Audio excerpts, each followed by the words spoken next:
তো ওই লিয়াজু কমিটির আহ্বায়ক ছিল মাহফুজ ভাই। তো ওনারা কমিউনিকেশন শুরু করে দেয় জামাতের সাথে, বিএনপির সাথে, আরও যারা রাজনৈতিক দল আছে, সিভিল সোসাইটি আছে, তাদের সাথে যোগাযোগের মাধ্যমে সবার থেকে নাম প্রস্তাব আসতে থাকে। কিছু নাম ছিল কমন, আমাদের এখানেও কমন। যেমন কিছু মানুষজন, যেমন সালাউদ্দিন আহমেদ স্যার, উনি তো অর্থনীতিতে বাংলাদেশে মানে এই মুহূর্তে যদি আমরা চিন্তা করি তাহলে ওয়ান অফ দ্য বেস্ট। তো ওনার নামটা সব দিক থেকে আসে। তো এরকম কিছু কমন নাম আসে, আবার কিছু নাম দেখা যায় আমরা ইনক্লুড করি বা কোনো এক পক্ষ থেকে আসে কিন্তু অন্য পক্ষ এটাকে আবার রিফিউজ করে। বিএনপির কিছু নামের ব্যাপারে আপত্তি ছিল, তাদেরকে পরে নেওয়া হয়নি। তো এভাবে একটা মোটামুটি সবার সাথে কনসালটেশনের ভিত্তিতে একটা উপদেষ্টা তালিকা করা হয়। এবং যেদিন স্যার ল্যান্ড করে বাংলাদেশে আসেন 8 তারিখ দুপুরে, আর্মি থেকেও কিছু নাম প্রস্তাব করা হয়। কিন্তু আমরা একটু প্রায় 5-6টা নাম আমরা একটু ঘেটে দেখলাম যে এই লোকগুলো ওইভাবে সর্বজন গ্রহণযোগ্য না। এবং আরেকটা সমস্যা হচ্ছে তাদের অনেকেরই হয় না যে সফট আওয়ামী লীগ অ্যান্ড আওয়ামী লীগের সিভিল সোসাইটি হিসেবে পরিচিত, অথবা তাদের ব্যাকগ্রাউন্ডটা একজন আর্মি অফিসিয়ালসের নাম ছিল সেখানে, এক্স আর্মি অফিসিয়ালস। তার ব্যাকগ্রাউন্ড আমরা দেখি যে তিনি ইন্ডিয়ায় তিনি 4 বছর ছিলেন এবং 4 বছরে তিনি কয়েকটা কোর্স করেছেন সেখানে। সো আবার ওনার ব্যাপারে জনমত হচ্ছে র কানেক্টিভিটি আছে। তো ওই নামগুলো আমরা কেটে দেই এবং সেখানে আর্মি কিছুটা নাকশ হয় যে এই নামগুলো কেটে দেওয়ার পরে। এবং ওই স্যারের সামনে রেখেই, কারণ স্যার ওই যখন লাউঞ্জে ভিভিআইপি লাউঞ্জে স্যার ছিলেন এয়ারপোর্টে, তো স্যারের সামনে রেখে আমি আর আসিফ স্যার নামগুলো কেটে দিই যে এই নামগুলো তো আমরা দেই নাই। সেখানে আর্মি চিফও ছিলেন। তো আমাদের ইয়েটা ছিল ওইটাই যে আগের রাতে আমরা যেটা কথা বললাম যে এই উপদেষ্টা পরিষদে যদি আর্মির লোকজনই বেশি থাকে তাহলে তো এটা দিন শেষে আর্মি ব্যাগ আবার 111 টাইপ গভর্নমেন্টই হচ্ছে। সেই জায়গা থেকে আমরা এই নামগুলো নিতে চাইনি। তবে সেখানে আমরা যুক্তি দিয়েছি যে কারণ সবার প্রোফাইলটা যখন আমরা একটু ঘাটাঘাটি করেছি দেখেছি সবারই কোনো না কোনো প্রবলেমেটিক এলিমেন্ট সেখানে আছে। হয় তার র কানেক্টিভিটি হিসেবে জনমত আছে, মানুষের মধ্যে গুঞ্জন আছে, অথবা তার আওয়ামী লীগের সিভিল সোসাইটি হিসেবে পরিচিতি আছে। তো এই ধরনের একটা বিষয় ছিল ওই 5-6টা নামের মধ্যে, যে কারণে আমরা সবগুলো নামই প্রায় কেটে দিই। শুধু একটা নাম আমরা রেখেছিলাম সিএসটি উপদেষ্টা যিনি আছেন, কারণ আমাদের কাছে মনে হচ্ছে ওইটা সেন্সিটিভ জায়গা এবং দেশের এরকম একটা ট্রানজিশন টার্মাল সিচুয়েশনে যেহেতু আর্মি পুরোপুরি আমাদের পার্বত্য অঞ্চলের সমস্যাগুলো ডিল করে, তো সেখানে তাদের কথাটা রাখা উচিত। সেই জায়গা থেকে ওনার নামটা আমরা রাখি, শুধু আর্মির প্রপোজাল থেকে বাকিগুলো কেটে দেওয়া হয়। তো এভাবেই একটা এবং এছাড়াও আরেকটা ইয়ে ছিল যে 6 তারিখ আর্মির সাথে আমাদের একটা বৈঠক হয়, 3 বাহিনী প্রধান তারপর রাষ্ট্রপতি, প্রায় 4 ঘন্টার একটা বৈঠক হয়। যেটার মূল কথাটা ছিল যে সেনাপ্রধানের দিক থেকে মূল ভেটোটা ছিল যে ডক্টর মোহাম্মদ ইউনূস কেন, why not any other person.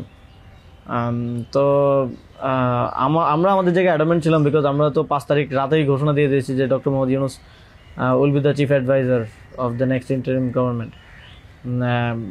এবং সেটা এক ধরনের বৈপ্লবিক কায়দায় আমরা ভিডিও বার্তা দিয়ে ঘোষণা দিয়ে দিয়েছি, আমরা কোনো নিয়মের কিংবা সংবিধানের তোয়াক্কা সে সময়টাই করে নেই। কিন্তু উনি বারবার বলার চেষ্টা করছিলেন যে ডক্টর মোহাম্মদ ইউনূসের নামে মামলা আছে, তিনি একজন কনভিক্টেড পার্সন আসলে কীভাবে হতে পারে, একটা দেশের প্রধান উপদেষ্টা হতে পারে।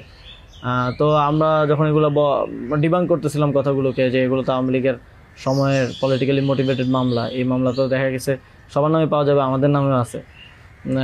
তো এটা বলার পর আবার ওনারা আরেকটা কথা বললেন যে সোসাইটির একটা বড় অংশ তো আসলে ওনাকে হেট করে, এবং বড় অংশ বলতে উনি তখন সরাসরি বলেছেন যে আওয়ামী লীগের অন্তর্বর্তীকালীন সরকারটা তো সবার কাছে গ্রহণযোগ্য হতে হবে। এখন আওয়ামী লীগ তো ডক্টর মোহাম্মদ ইউনূসকে 2 চোখে দেখতে পারে না, একদম অপছন্দ করে। তো এখন এই আওয়ামী লীগ একটা লোককে একেবারেই দেখতে পারছে না, এবং বাংলাদেশে তো আলটিমেটলি 30-40% পিপল আওয়ামী লীগকে সাপোর্ট করে। এই 30-40% পিপলের মতামতের বিরুদ্ধে গিয়ে একটা লোককে প্রধান উপদেষ্টা করা উচিত।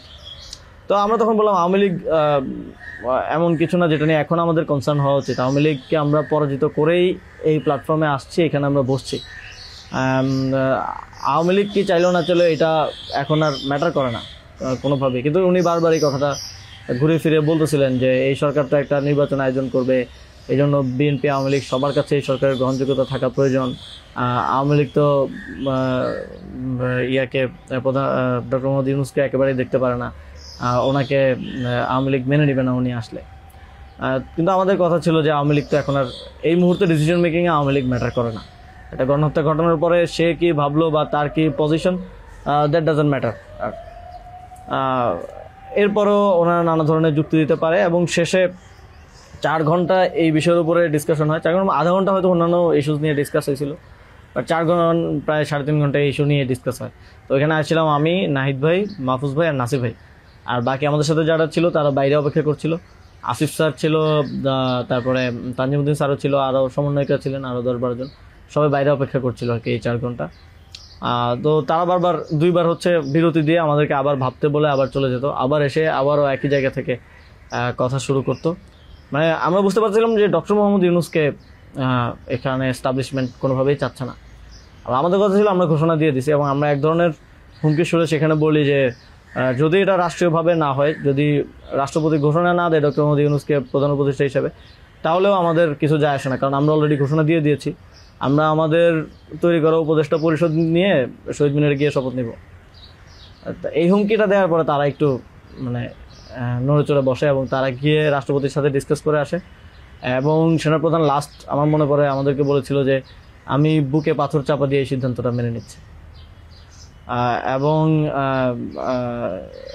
তো আমাদের জায়গাটা ছিল খুবই রিজেক্ট যে ডক্টর মোহাম্মদ ইউনূসকে না আনতে পারলে এখানে একটা শক্ত সরকার গঠন করা পসিবল হবে না। এবং আর্মির যেই মোটিভেশন ছিল, এটা আবার 1-11-এর মতো একটা সরকার গঠন করার তাদের মোটিভেশন ছিল।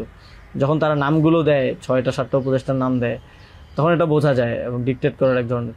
তো আমরা যদি এখানে অন্য কাউকে নেই যার পার্সোনালিটি এত স্ট্রং না, তাহলে আলটিমেটলি আমরা আসলে অন্য কারো দ্বারাই পরিচালিত হব, ড্রিভেন হব।